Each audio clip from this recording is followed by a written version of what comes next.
Welcome back to the We Right Here podcast. It's Miller Tom, and we are joined by somebody I consider an old friend. Probably not too old, but we've chopped it up together. I know this is going to be he and PK's first time, but joining us on the podcast today is an entrepreneur, an artist, former ambassador at Hudson Whiskey. He's had a career in hospitality and basically the cocktail culture, all things jack of all trades. David Powell. David, thank you for joining What's us up? today. What's up?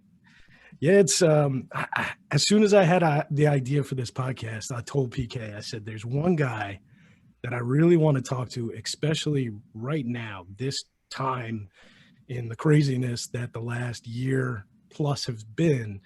And the last time you and I spoke, you were a brand ambassador for a whiskey company. I know you've been living in New York City, and I got to ask the biggest question I have for you is with New York City, the pandemic, it's kind of eliminated everything you had a passion for doing surrounding the social cocktail culture. Do you find it starting to make a return currently amidst the vaccines and the changes surrounding COVID? Do you have any optimism living right there in New York City in the middle of everything? I have a ton of optimism. I think that there's a lot of what's interesting about all the time that people have had. And I was talking to a friend about this the other day. Is there are a lot of places in New York that never had sidewalk seating that as a result of the pandemic were able to expand their footprint onto the sidewalk.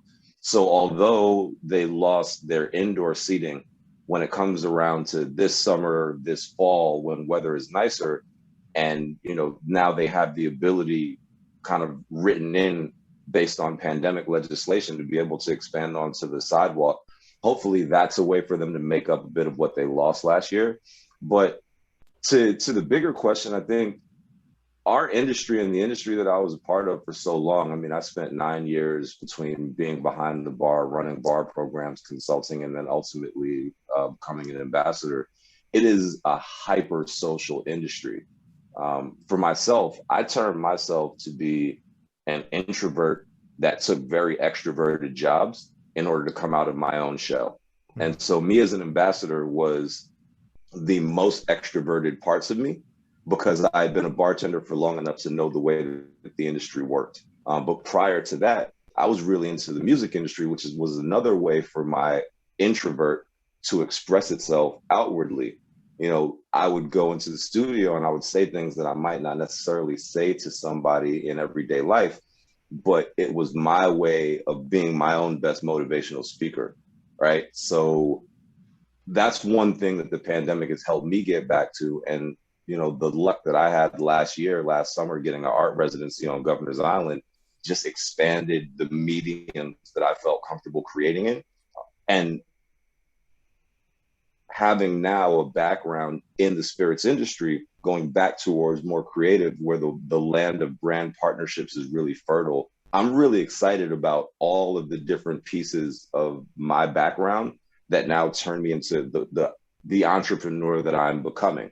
Because I won't even say that I'm there yet, right? Like it's not until the first thing that I do that has some real impact that I could say I'm a successful entrepreneur. But that gear has absolutely shifted for me. And in my entrepreneurial brain, I'd like to think that everybody from my former industry has turned theirs on as well to figure out what is next. Because if you're not trying to figure out what the worst case scenario of the now is, then you're always going to end up getting beaten by it. It was kind of my approach to how I responded to COVID, which was what happens if the thing that we're all being told is not going to happen actually happens? Like what is worst case scenario? And then my worst case scenario, because I was trying to figure out what it was, ended up hitting me from directions that I never expected. So even all that to say, entrepreneurship to me also says like you don't always know what worst case scenario is. So you keep planning for the best case scenario to prevent worst case scenario from ever happening. No, it's super interesting, and I'm glad that there are other people like you and me and PK who kind of just don't look at COVID as, oh my God, this is the end of the world. It's kind of, let's switch gears and figure out how we can adapt to these changes and succeed. I didn't even know about your Governor's Island gig. Tell me a little bit more what you're doing there, because that's not even something I was aware of. Excuse me. Yeah, so it was something that came up about 5 years ago. I was bartending an art fair in Brussels, Belgium, and one of the artists that was there was from New York City. So because we were both from New York, I was there representing Rain's Law Room. We were doing a massive pop-up in the middle of the art fair, and I was the bartender for it. And so he and I connected automatically, just being from New York and talking the way that New Yorkers talk, and kind of like having those bonds of a common place in a very foreign place to me at the time.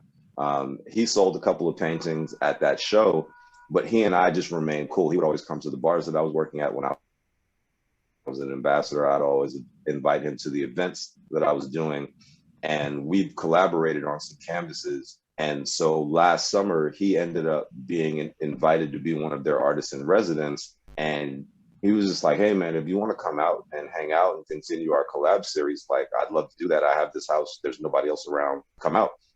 I started going like every day for 2 weeks in a row, because it was one of the very few places I could go. There was a food court. Being on Governor's Island all summer felt like if Harvard and Howard had like a university baby, and it was on an island that you could look at the Statue of Liberty and One World Trade Center at the same time. That's what it felt like going out to Governor's Island every day last summer. It was one of, and even if it wasn't that to everybody else that was there, that's just what I imagined. Like, I imagined that was my Basquiat self-trained art school, where I'd go every day and try and figure out what I wanted to do today. And just the creative boundaries that it unblocked for me to be able to be in a place where there was a certain degree of privacy, but you could always interact with whoever was there for the day. It was a really awesome experience. And I mean, like, I've been obsessed with painting now for the last probably year and a half. David, you got this piece, this kind of self-assuredness about you. And I want to take you back to something you said a minute ago. You mentioned you were an introvert, kind of led your I guess being an introvert led you towards the career path in the social cocktail arena that kind of pushed you to, be more of an extrovert. First of all, how did you develop the self-awareness to know that about yourself, right? And then two, the courage or the audacity to push through that and say, well, not only am I going to work on this, but I'm going to throw myself into the fire where I'm forced to communicate, build relationships, network, socialize, etc., connect with people. Yeah, I think in terms of me getting into hospitality, that was not as deliberate.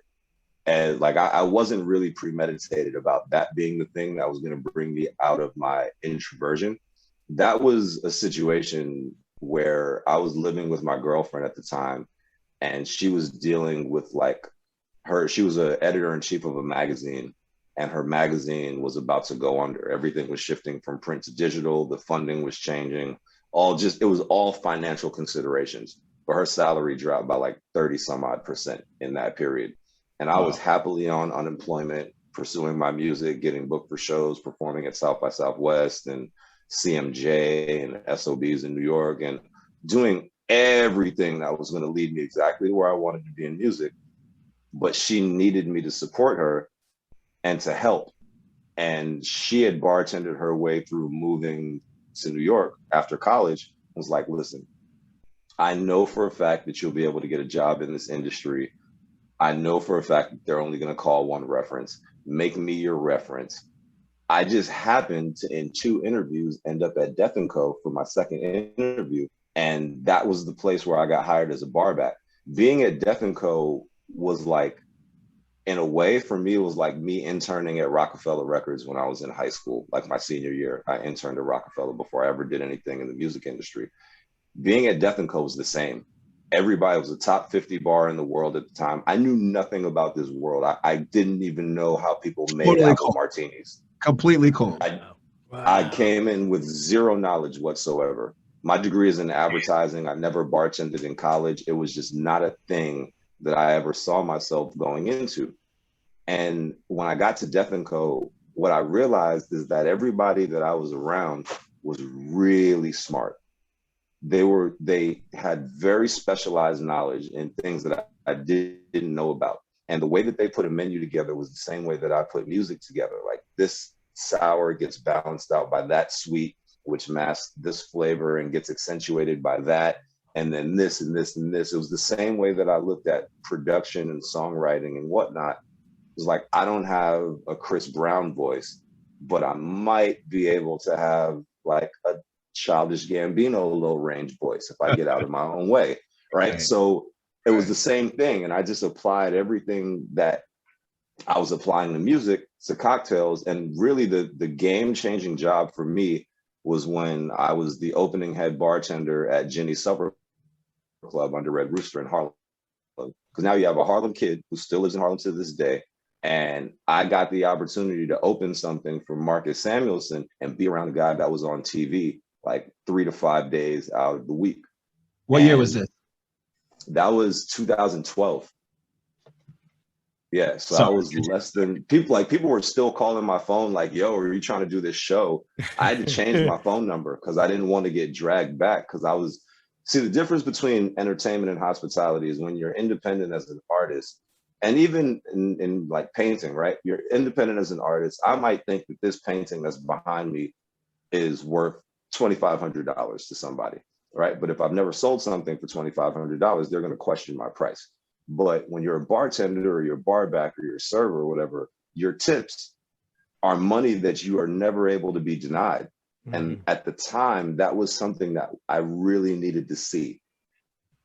Because I knew if my value started out at 20% of the tip pool on day one in 2011, I could go from that to directing the tip pool as a head bartender, and then move from one place to another where that profit margin was going to be higher, and that was going to make my lifestyle that much better. So in every industry that I've ever been in, there's always been a hustler mentality that I've applied to it, but I just do that within industries that allow you to be a hustler. The more that you're on your grind as a bartender, the more that, you know, these suppliers are going to look at you and say that you're somebody that we could send out to represent our brand.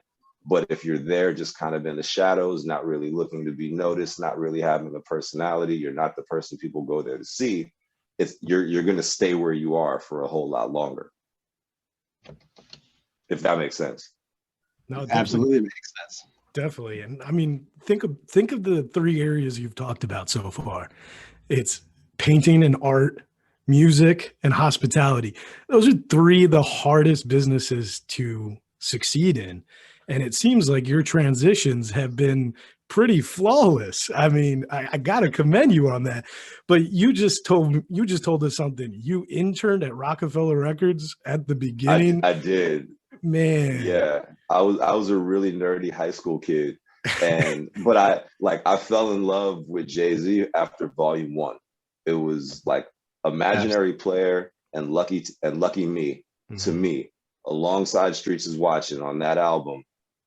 We can all forget about Sunshine. It was the radio record. It did what it did, right? It was there for a reason. Come on, Blackstreet's fine and all. Come on.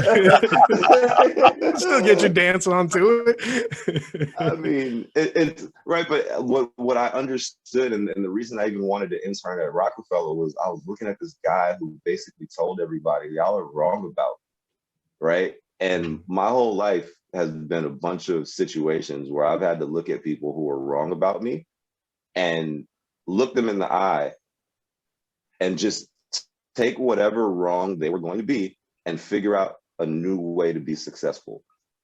And it's the lack of like looking at one situation like it's ever the end of you, right?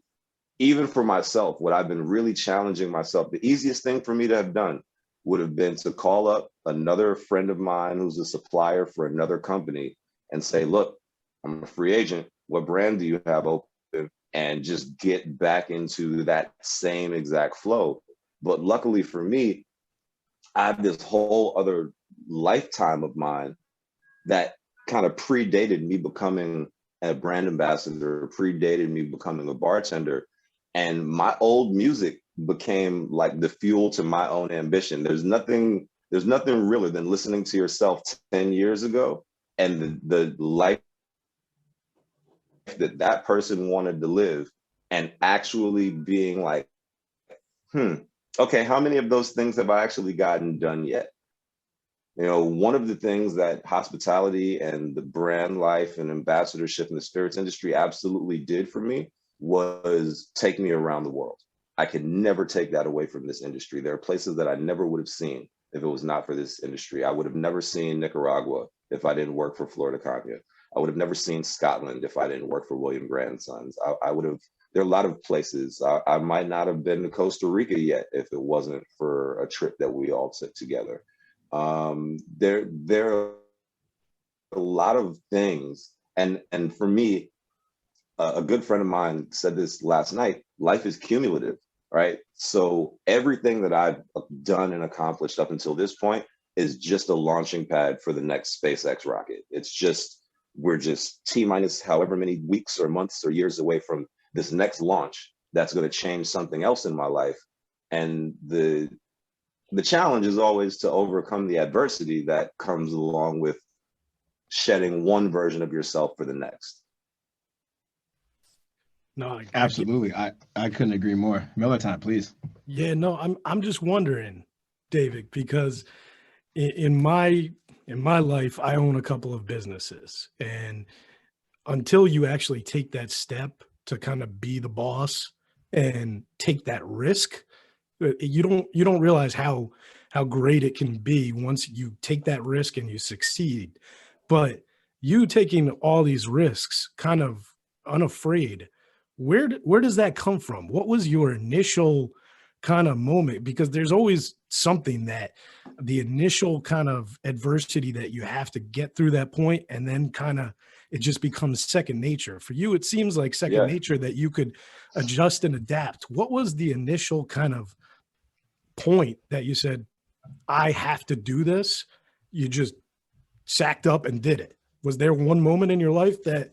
Yeah, there was. I've thought about it a lot over the last year, and like especially with not even just the last year, like the last couple years. But when I was in third grade, believe it or not, there was a girl in my third grade class, and somehow or another, between second and third grade, she went through puberty very, very early. And there was this big kid in our class. He was probably the heaviest kid. He talked the most shit. Like, he was the person that you had to decide, am I just going to sit here and be quiet, or am I going to let him know that he can't just talk like that? Right. And he never really came at me directly. But he kind of came for this girl one day in class and said something real wrong. I don't even remember what he said, but I just remember standing up in the middle of that classroom, not caring about who the teacher was, because we all had been together since nursery school. We're now like 9 years old. We've known each other for 5 years. You don't just pop off at one of your classmates that way. And I looked at him, I got up out of my desk and was like, why don't you say that to someone who's going to fight back? And we went, and it was like a Mike Tyson Glass Joe series every day after school until he finally quit.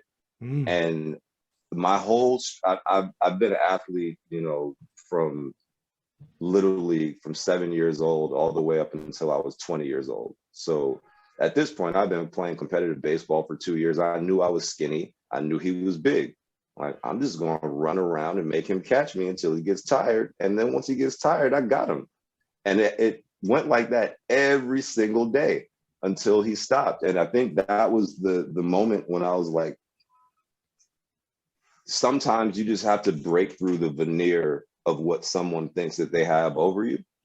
And, you know, for me, a lot of the time, the biggest veneer is actually the superficial one, right? Like, I'm a kid from Harlem that's very heavily tattooed. I haven't cut my hair in 9 years. I really don't care about the fact that my beard doesn't connect, because, you know, Hunter College Elementary School here in New York told me that I was a genius at 3.5. And I was one of 33 kids or so out of 3000 that got into that school. And so I've always known that if I just go and strategize, that I'll find a way to work around, to circumnavigate whatever's right in front of me. Because whatever's right in front of me might be good for the moment. But if I go around it and find a different solution, yes, the path might be longer, but it's always going to end up at that same endpoint. And sometimes the straight line ends up showing you that there are obstructions in even what you think is the easiest path. Yeah, so you But yeah, it was third grade. I've been like this since third grade or so. Hey man, don't worry. My beard doesn't always connect either. I'm still working on it too. Yeah, and I don't care either. It's a process. It is. It is a process. You touched on your music. Can you tell us a little bit? Tell our listeners a little bit more about your music. You know, where your inspiration or motivation comes from, what your style is like, you know, where you find a muse. Like, how do you, I feel like you got a very unique, but also maybe eclectic taste in music. I feel like, I mean, I love Tribe, but, you know, I feel like maybe, you know, you have some pretty deep roots. Yeah, for me at the time, so I was really, really active. I graduated college 2004. I was super active from like 2006 to 2012. Like my first mixtape got me unsigned Hype in the Source. I got Show and Prove in Double XL. I had the unfortunate luck, if you can call it that, of doing a Michael Jackson off the wall 30th anniversary tribute project the summer that Michael Jackson died. Oh, wow. Wow. I was done in like April. He passed away in, I think, June, and we had an August release date for it.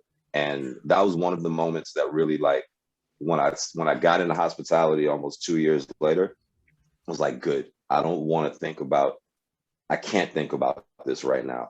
That hurt so much that I was just like, I need a distraction. And like, you know, 2 1 3/4 daiquiris and arguing over 2 1 3/4. Yeah. 2 3/4 3/4 instead of like, yo, you're the asshole that made that off the wall mixtape, right? Like that was a lot easier for me to deal with at the time.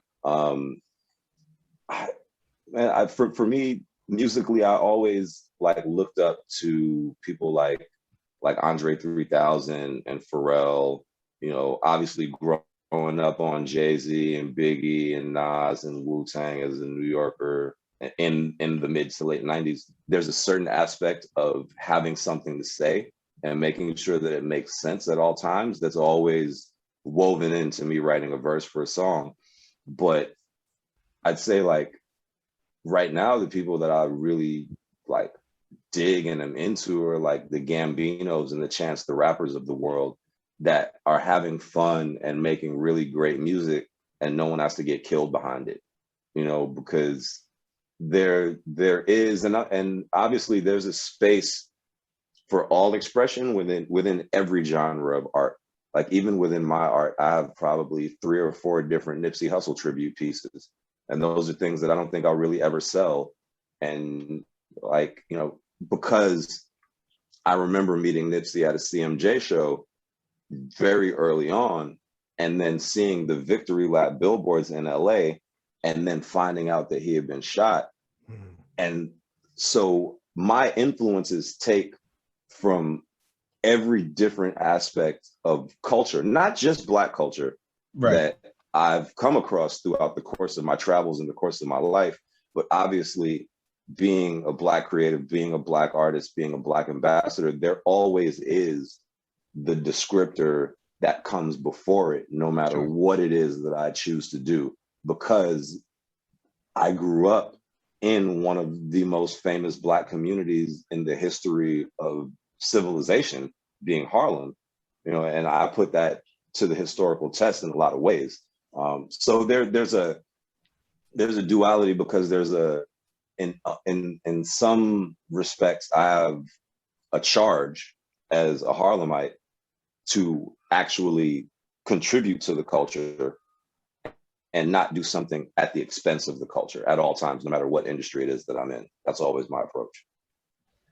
For sure. Well said. Absolutely. You mentioned before your travels and being, you know, extremely aware and then almost grateful for some of the career decisions that you've made and kind of the fruits that have come along with those. Where's some of your favorite places that you've traveled, or places that you found, I don't know, most like aesthetically pleasing or artistically, you know, pleasing in that sense, if that's the right term? You mentioned Costa Rica, you mentioned Nicaragua, and I see your, you know, I get to see your face light up. So, you know, where? Man, like, as somebody who's about 75% fluent in French, going to Paris for the first time was just absolutely amazing. That's a place that, like, I need to go back to multiple times. There's this one area in Scotland that we went to and had dinner at this ridiculous castle, and like literally played croquet. Like, me and my boy from Sweden played croquet on the lawn as we were waiting for them to be ready. Everyone else was upstairs having drinks, and I was in the back of the castle doing the Charles Barkley, like anything else would be uncivilized. Sounds dope. It was one of my favorite pictures in life. Like, I just felt like it had to be done. Morocco, I went to Marrakesh, Morocco, on a trip where we were all going to the world's 50 best bars in London. And I just took an extra week and was like, I'm going to Marrakesh. Cool. And traveled with a friend of mine from London, and we spent like a week out there. That was awesome. Like, what I love about traveling is that, especially as a New Yorker, we have a very bubble-eyed view of the rest of the world, right? Because we're like, everyone lives in a city and everyone has 8 million people surrounding them, and it's just not true. And so when you go to places like in Costa Rica, me and my same buddy who were taking the Charles Barkley picture, we took a trip. We must have drove 7 hours to the other side of the country in Costa Rica, and we stayed on a butterfly farm, and we ended up like going to the school. I like taught an art class, even though I don't speak fluent Spanish. Like, we saw how they actually, like, so they provide butterflies for a lot of the zoos around the world. And so they just decided on this little parcel of land in Costa Rica. They moved from Sweden and have been there for a couple of decades now. Their kids all grew up going to the same schools as the families that live around them. We had dinner with the families. Like, we went on a rainforest adventure, and like, I have my machete and I'm just swiping through things like I'm like, it was, you know, to me, travel unlocks the pieces of your imagination that you don't get to see at home. You know, like I'd never be like, in Harlem, let me just walk down Lenox Avenue with my machete in case there's a leaf that I need. That might be an issue. It would be an issue, yeah. But, you know, walking through a rainforest for a couple hours to get to a creek where you go fishing, literally with just a line and a hook, with no rod, no nothing. Like, those sort of experiences are things that I wish more people had the opportunity to experience, because it shows us just how expansive the world is, and just how small sometimes like our personal universes can be when we don't see those things. Man, I feel like your story is not even close to being over where you're gonna go, but once we're a little bit older, I mean, you and I need to get together, write a screenplay or your memoirs or something. Because, man, I love that. I'll play you if you don't mind. You guys can handle the writing. I'll act. No, David, on our podcast, we have a segment called On the Come Up, and the very first episode, we talked about how so many people we knew were leaving big cities, and we're getting out of these major cities, and how it became so easy. I mean, we're doing this interview over Zoom, how life has become over a computer screen. And we were questioning, do we really think these major cities, New York City, LA, Chicago, are going to get fully back to what they were before this pandemic? What are your feelings there? Do you think, I know you're an optimistic guy, I'm optimistic that it's going to happen too. Do you think we'll fully get back? I mean, I'm not saying 6 months, a year from now, but you think people are going to start coming back and it's going to flourish like it used to? I think that, like, the places that we're talking about, the major cities, in the United States. Yeah, exactly. Specifically, right? If we're going to get a United States conversation, right? Correct. They're all destination cities. So there's always going to be somebody from somewhere that wants to come there to prove whatever it is that they feel like they have to prove to themselves, and do it on a stage that they feel like is larger in the eyes of the world. So yes, I do think that they'll come back. What I think is that there's so much opportunity right now for creative usage of space. Like, if I could get contracts from companies to design the most employee-friendly workspaces, that would be something I'd love to do, because there have been so many corporate clients that have vacated. There have been so many residential clients that have vacated. I think like there's going to be a lot more mixed usage spaces. Mm-hmm. And there's a lot of space too for places in New York that were built way too long ago to have amenities, to be like, well, everyone's moved off of the 17th, 16th, and 15th floor. Now let's put in the exercise center and the game room and the pool and all of these things. So I think that it's a weird thing, because last year I felt like it would be one of the easiest times for everyone to get social justice right, because we were all stuck at home. Like, you could absorb the information as long as you were willing to actually absorb the information, to take it in and then do something about it. It was the easiest, to me, it was the easiest time, because it was the time that most of us were alone to our own thoughts. This year, next year, as economic recovery hopefully begins to take foot, right?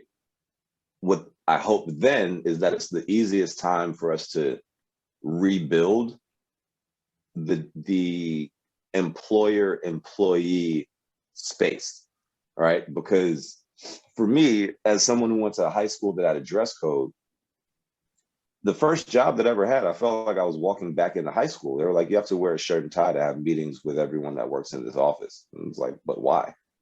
We all work together. Why can't we all just be comfortable? And, you know, that was in the advertising industry, where almost everyone thinks you just walk in, play ping pong and some pool, ride a scooter to the other side of the office, and then that's where the real work gets done, right? And like, my agency did not look anything like that at all. So I think that there's a lot of opportunity for the creative spaces and the creative industries to stake their claim on the future of business, right? Because the relationship between someone who has something to sell and the person that can come up with the idea to sell it or not, they're never the same exact person. You need someone who is so removed from the product to say to you every once in a while, but what if we did it this way? Right? And that might be the groundbreaking idea that drives a crazy growth, because you're breaking out of the shell of what the brand formerly was. And so I think that and that's one of the things, because my background kind of goes through all of these different worlds. I majored in advertising because I figured as long as there was something to be sold or somebody to buy it, then somebody would have to come up with a campaign to actually sell it. And it would have to be placed somewhere, and that involves media and understanding audience segmentation and all of these things. So then when I approached my music career, it was the same thing. Who is my audience? Doesn't matter what everybody else's audience is doing. I'm doing this to build my audience. And then in hospitality, it was kind of the same. I don't care if 100 people don't come to see me a night, but if the 10 people that come to see me that night spend the same amount as those 100 and they have the same level of an experience, then I just did what I did to make the same number, but I made it in a whole lot more comfortable fashion for both me and the people that were coming to see me. And that's always been kind of my approach to business, is like the end user or the customer is always the person that you have to figure out, as opposed to figuring out yourself and how to sell yourself. Like, you sell yourself at a job interview to be able to do the work that you're going to do when you get the job. The interview is over. Like, once you get the job, no one cares about your interview anymore. And I think that that's a mentality that I've always kind of carried with me, is just getting across that line to have the opportunity is never the end game. It's what do you do once you have the opportunity? To that point, where's that come from? So why do you have such a authentic focus on the end user and maintaining and nurturing or growing those interpersonal relationships? So you look at these interactions not for the transaction of whatever product or idea is being sold or bought, but for the experience, and then for the what if after that. Why? Like how? Why? Or where does that come from? Some of it comes from being an athlete and knowing that for me, even when I was playing in high school, the end game was supposed to be Major League Baseball. Even when I was playing in college, the end game was supposed to be Major League Baseball. And so when that didn't happen, it's like, all right, well, now Major League Baseball is off the table. What is the next goal? And it's like setting the astronomical end game means that you have to do whatever you can on a daily basis in order to get there. So, like, I'll give you a real life example for me and me revisiting my music career and having the last year to kind of go back into that space. Over the last 6 months, I've probably recorded 500 tracks, whether they're freestyles or songs, because for me to go back to anyone that I knew from the music industry 10 years ago and be like, yo, I'm serious now. Again, I can't even have that conversation with them unless I could send them so much music that they don't even want to listen to it. Like, all right, you're serious. You just sent me 50 songs without even thinking twice about it. Okay, I know you're for real.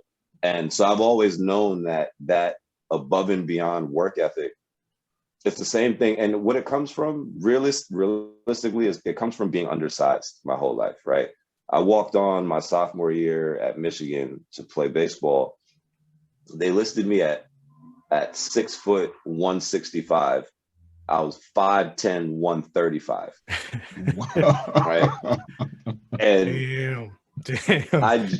I'm like, I just got to 165 last year.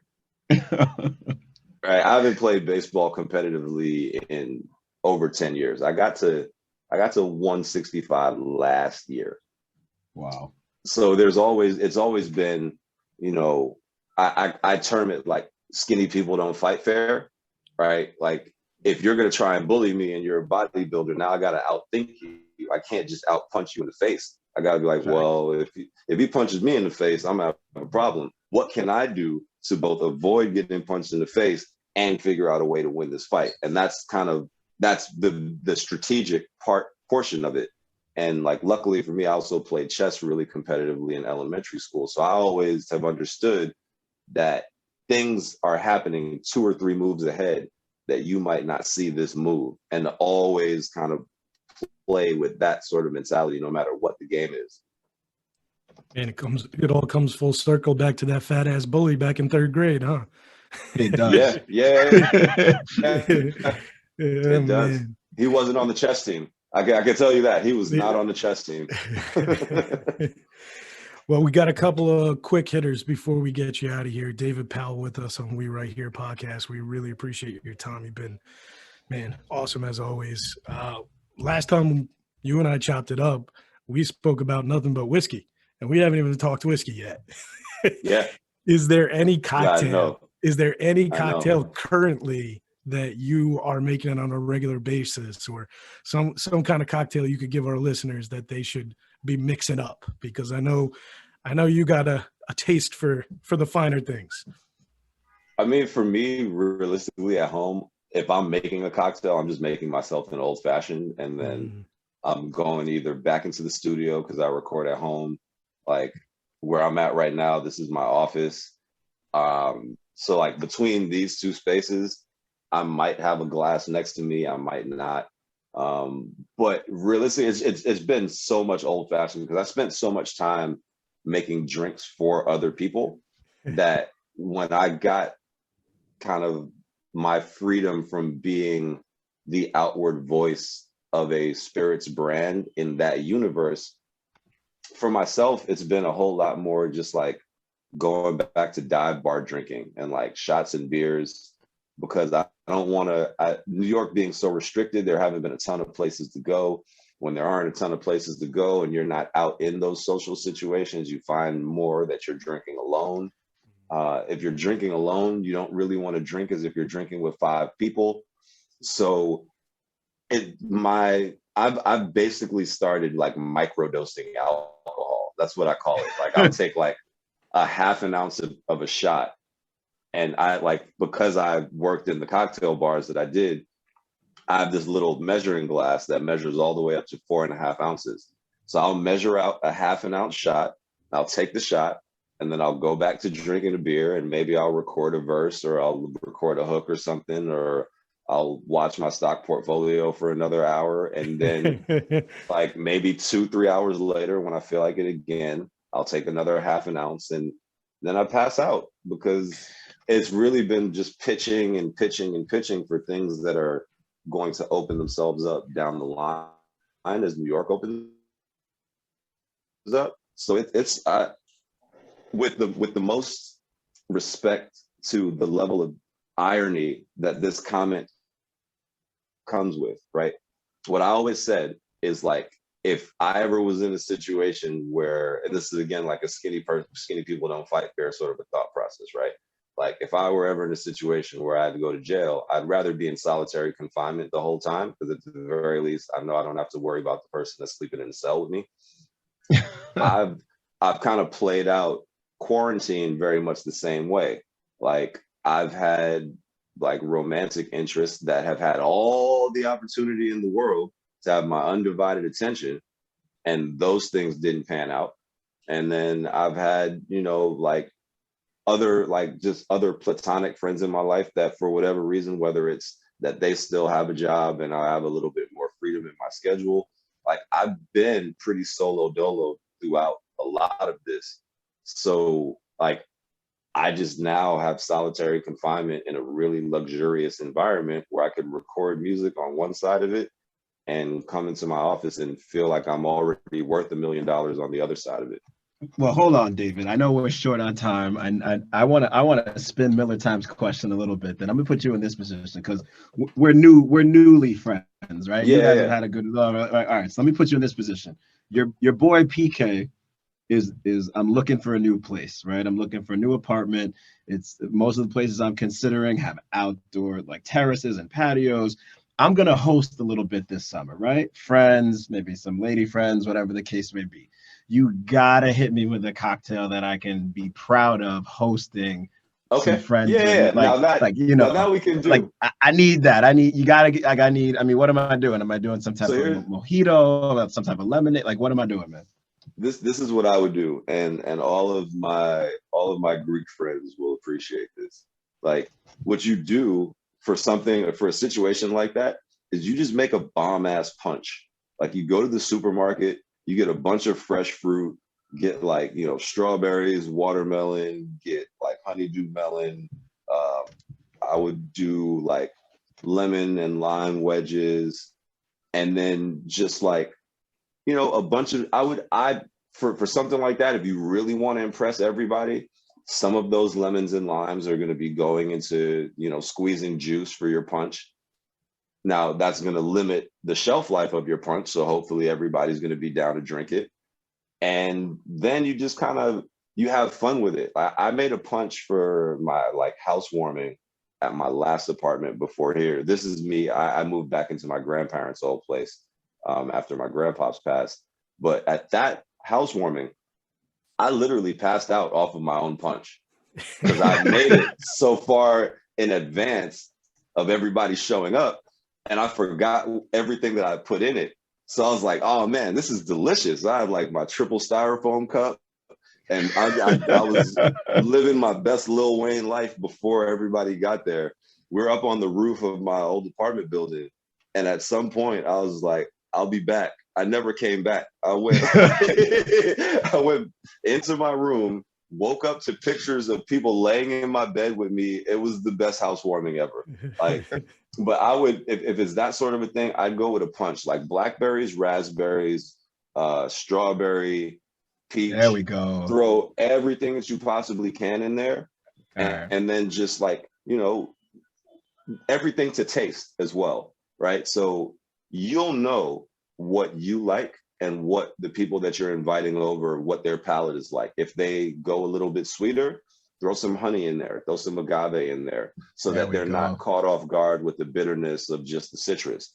If they like things a little bit more tart, then you might not need to sweeten things as much. Like you're gonna know your guess, but when you have no idea how to just make like one drink that everyone's gonna want to drink, make a punch. It's the best way to go. Get yourself a big quart container and freeze it and just throw it in the punch bowl. You don't have to worry about it being cold. It doesn't melt too slowly. You're not dealing with cheap bodega ice. Yeah, like those are the keys. You do those things, you have a big punch bowl, you make something that you know they're gonna like drinking. You don't even have to tell them what's inside of it. That's where you win. Like, man, I never thought I would like that. Gotcha. Yep. You'll be coming back to the next barbecue, won't you? Good. No doubt. There we go. Well, David Powell, we appreciate your time, man. My pleasure. I'm probably gonna butcher this, but it's at Basquiat. Basquiat, yeah. Basquiat. What is the meaning behind that? As the final question here. So Jean-Michel Basquiat is one of my favorite painters of all time. And the name is just like, it's Basquiat, but he's bored. Like, what would Basquiat do if he was bored? I don't know. He might go get some gold teeth. Like, he might make a rap album. He might start dancing in the art studio. I don't know. So it was a way for me to get something on Instagram that was very close to his name, so that everybody would recognize the Basquiat influence in my life, but also to not have to butcher the name so that it's being pronounced so differently. So it's Basquiat. There we go. We'll follow him at Basquiat on Instagram.